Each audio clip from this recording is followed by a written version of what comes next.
Welcome to Shaheen academy Madhubani. स्वागत है आपका हमारे चैनल पर।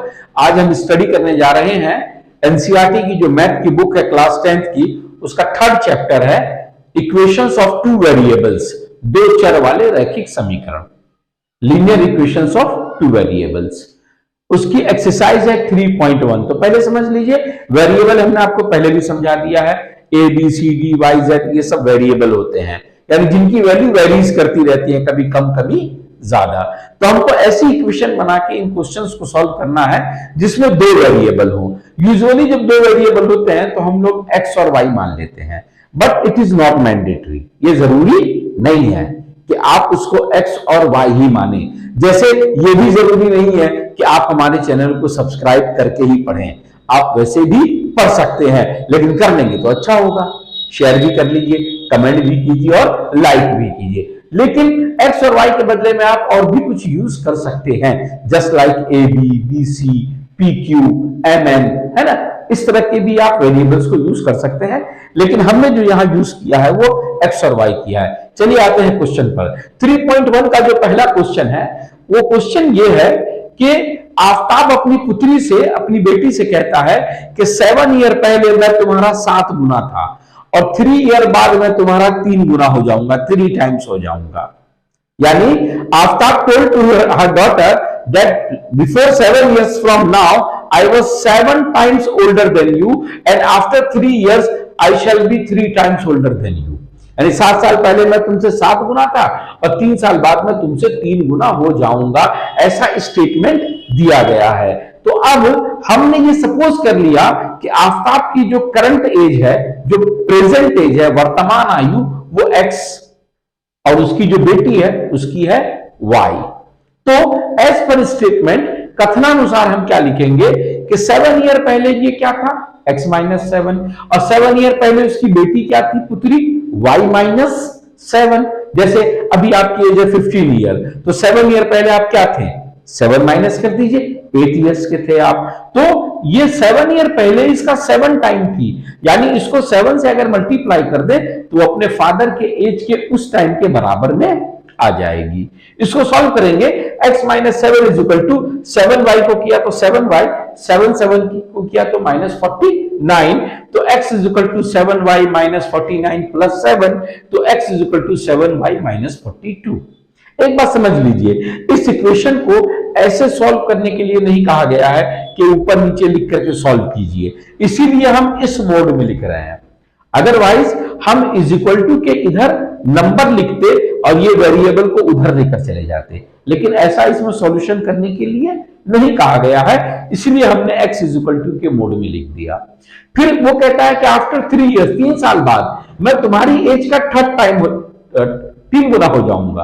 तो अभी से 3 साल बाद, अभी आपकी उम्र 15 साल, 3 साल बाद कितनी हो जाएगी, 18 साल, आपका वोटर आईडी कार्ड बन जाएगा, आप वोट देने के लायक हो जाइएगा, सरकार चुनने के लायक आप हो जाइएगा। समझ लीजिए, 15 प्लस 3 18, बहुत कुछ करने के लायक हो जाइएगा। बहरहाल, तो ये 3 साल अभी मिलाया इसमें और 3 साल मिलाया उसकी पुत्री में, लेकिन ये उसका 3 गुना था। हमने कितने से मल्टीप्लाई किया, 3 से मल्टीप्लाई किया। इसको सॉल्व किया हमने, x plus 3 is equal to 3 ने y को मल्टीप्लाई किया 3y, 3 ने 3 को मल्टीप्लाई किया 9। अब x is equal to 3y plus 9, ये जो प्लस 3 है उधर गया तो क्या हो गया, माइनस 3।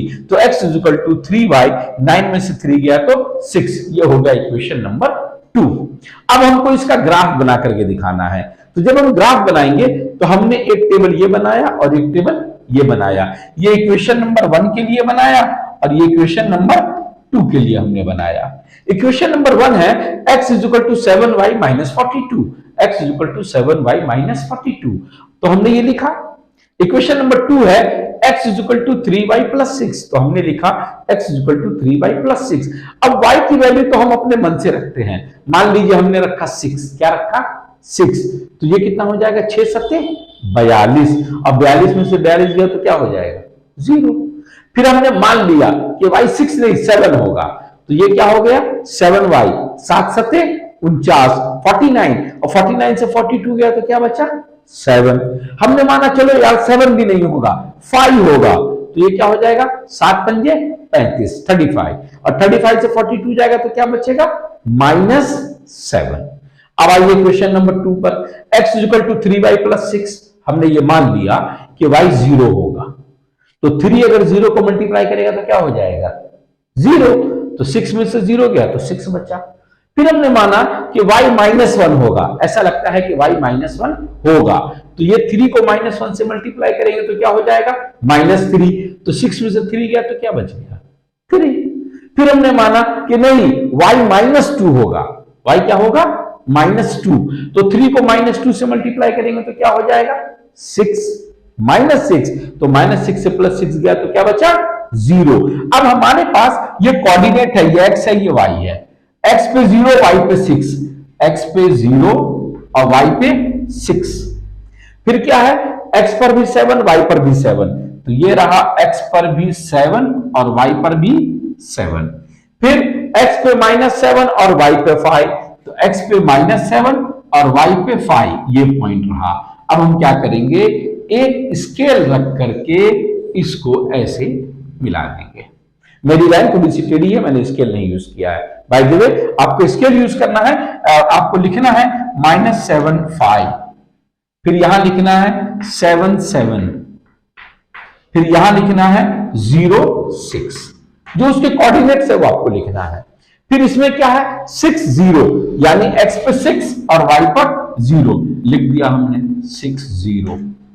फिर क्या है 3 -1, यानी x पर 3 और y पे -1, तो हमने लिख दिया 3 -1। फिर क्या है 0 2, x पर 0 और y पे -2, वो पॉइंट यहां बन गया 0 -2। अब एक स्केल से हम इसको थोड़ा वो जो पॉइंट है उसके थोड़ा आगे तक कर देना है हमको, हो गया। अब अगर और ज्यादा आप चाहते हैं तो आप इसको लिख सकते हैं, इसको x is equal to 7y -42, और यहां पे आप लिख सकते हैं x is equal to 3y plus 6। Graph जो मैंने बनाया अगर आपको समझ में ना आया हो तो फिर से आपको बता रहा हूं कि हमारे इस वीडियो के डिस्क्रिप्शन में हमारे ऐप का लिंक है, आप उसे इंस्टॉल कर लीजिए। उसमें एक कोर्स है इजी मैथ, फ्री है, फ्री एकदम फ्री है, उसको इंस्टॉल कर लीजिए और उसमें आपको ग्राफ का बेसिक नॉलेज मिल जाएगा, उस वीडियो को देख लीजिए। तो ये क्वेश्चन जो है हमारा ये कंप्लीट कर गया। अब जो है इसका क्वेश्चन नंबर 2 है, एक कोई क्रिकेट टीम का कोच है, वो बैट और बॉल खरीदता है, बल्ला और गेंद खरीदता है। तो हमने मान लिया कि हर बल्ले का यानी बैट का जो क्रय मूल्य है, क्रय मूल्य यानी कि कॉस्ट प्राइस वो ₹X है, और एक गेंद एक बॉल का जो कॉस्ट प्राइस है यानी कि क्रय मूल्य जो खरीदा उसने वो Y रुपए में खरीदा। अब एज पर स्टेटमेंट जैसा कि क्वेश्चन में दिया गया है, कथनानुसार वो 3 बॉल खरीदता है और 6 गेंद खरीदता है। एक बॉल खरीदा तो 3x, अच्छे एक बैट कितने का है x का, तो 3 बैट खरीदा तो 3x, और 6 बॉल खरीदा तो 6y, दोनों को मिलाया तो 3900 का खरीदा। हम एक चीज देख रहे हैं कि ये भी 3 से डिविजिबल है, ये भी 3 से डिविजिबल है, और इसे भी हम 3 से भाग दे सकते हैं। तो समीकरण की वैल्यू को थोड़ा कम करने के लिए न्यूमेरिकल को हम इसको क्या करते हैं, डिवाइड कर देते हैं 3 से। तो ये 3 एकम 3, 3 दूनी 6, और 3 एकम 3, 3 3 9 और 2 0। अगले स्टेप में हम ये 2y को उधर ले जाते हैं, तो x is equal to 1300 minus 2y, ये इक्वेशन नंबर 1 बन जाता है। लेकिन कुछ दिन के बाद वही कोच क्या करता है कि फिर वो एक बैट खरीदता है और 3 बॉल खरीदता है, तो एक बैट x और 3 बॉल 3y, तो 1300 रुपए का खरीदता है। अब जब हम इसको सॉल्व करते हैं तो x is equal to 1300 minus 3y, ये इक्वेशन नंबर 2 को हमने इधर लिखा, इक्वेशन नंबर 1 को हमने इधर लिखा। हमने मान लिया कि y 300 है, y कितना है 300, तो 300 में से 200 गया तो 300 को 200 से गुणा कर दिया तो क्या हो गया 600, तो 1300 से जब 600 चला गया तो क्या बचेगा 700। 400 माना तो 4 दूनी 800, 13 में से 8 गया तो क्या बचा 500, 500। इसको अगर 500 माना तो 500 दूनी 1000, और 1300 में से 1000 गया तो क्या बचा 300। इसी तरह इक्वेशन नंबर 2 का हमने बॉक्स बनाया। हमने मान लिया कि y की वैल्यू 600, तो 3 ये 600 है तो क्या हो जाएगा ये 6 3 1800, 1300 में से 1800 गया तो क्या बचा -500। हमने मान लिया कि ये 300 होगा, तो 3 तिये 900, 900, 1300 में से 900 गया तो क्या बचा 400। हमने मान लिया कि ये 400 होगा, तो 4 तिये 1200, 1300 में से 1200 गया तो क्या बचा 100। बात क्लियर हो गई। अब इक्वेशन नंबर 1 में 700, 300, 400, लेकिन हमने तो यहां 1 2 3 4 लिखा है। अब अगर 700 800 लिखेंगे तो कहां जाके लिखेंगे, आसान तरीका है, हमने लिख दिया 1 यूनिट इज इक्वल टू ₹100।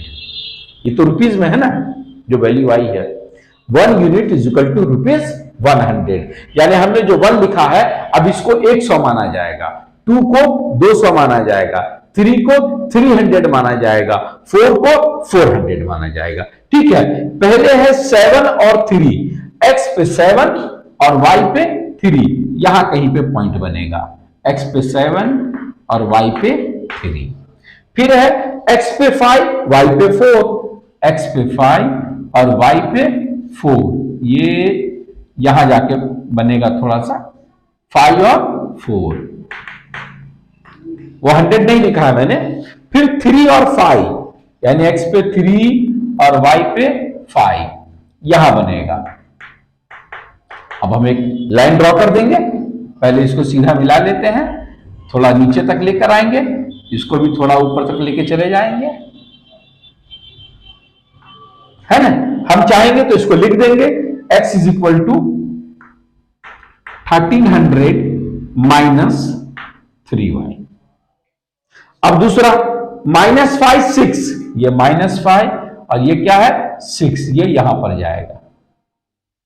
फिर क्या है 400 300, तो ये 400 और ये 300, ये यहां कहीं पर जाएगा। फिर 100 400, यानी इसका ये 100 और इसका ये 400। अब हम इसको ड्रॉ करेंगे, है ना, इस लाइन को हम ऐसे ड्रॉ कर देंगे, थोड़ा ड्रॉ करके यहां तक ले आएंगे।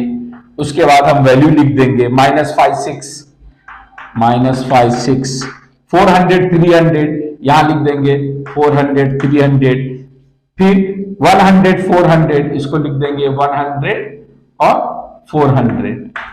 फिर इक्वेशन को लिख देंगे x is equal to 1300 minus 3y। ये आंसर हो गया। दो काम करना था, एक तो इक्वेशन बना के दिखाना था और दूसरा उसका हमको ग्राफ खींच करके दिखाना था। दोनों काम हो गया। एक क्वेश्चन बाकी है अब इसके अंदर में।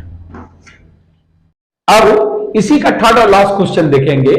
किसी फ्रूट मार्केट में किसी पार्टिकुलर डे में जो एक आदमी परचेस करने के लिए जाता है तो वो सेब और अंगूर लेता है, एप्पल और ग्रेप्स।